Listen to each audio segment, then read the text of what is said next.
Well, some residents in Marinette got a surprise when they reached into their mailboxes this month. It was a utility bill, which by itself isn't out of the ordinary, but it's what the bill was for that has some people upset. Fox 11's Bill Miston has both sides. When Don Gamlin got these two extra bills in the mail from Marinette Water Utility, I thought it was some kind of April Fool's joke in February. well, it's not April and it's no joke. The city of Marinette is now collecting a fee for fire protection and sewer on vacant lots. Gamlin will now have to pay more than $13 for each of his two vacant lots each month. That's one lot, and the corner lot's one lot. That means he's out more than $320 a year in addition to the $200 he already pays for property taxes. I got to pay for fire protection and stormwater runoff on a vacant lot where I never paid it before, you know, because I pay property tax on it. The charge makes up the majority of the bill. It's used to ensure the water mains work when called upon to fight fires.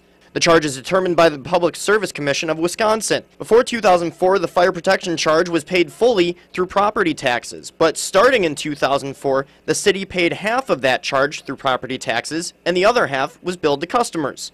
That plan was phased out over 5 years. City water officials say the water utility now has a new system to allow it to direct charge for the fees. In total, 500 new bills were mailed out to residents with that fire protection fee, like Gamlin. But water officials say their hands are tied when it comes to issuing those fees.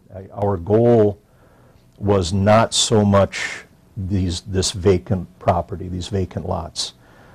It was the property with improvements on. It was sort of collateral damage. Peterson says the hope was to distribute the cost of the fire protection charge throughout the community by including all parcels of land. State law allows a municipality to charge non-customers or people with private wells to recover the costs of fire protection.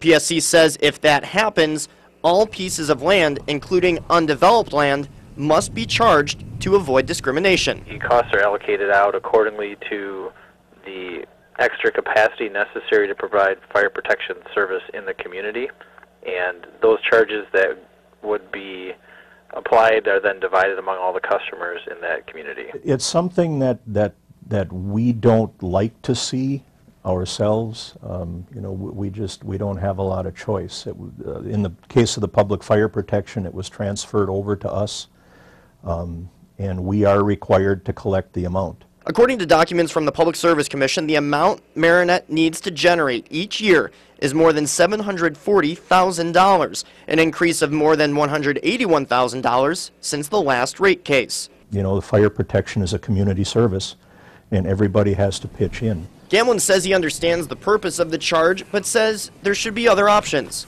They got to come up with something better than this, because this, to me, is just totally ridiculous. There is one option for residents. Peterson says if a landowner combines an undeveloped lot with an adjoining developed lot, the fees will go away. In Marinette, Bill Miston, Fox 11 News. The PSC admits there are some advantages and disadvantages to direct charge.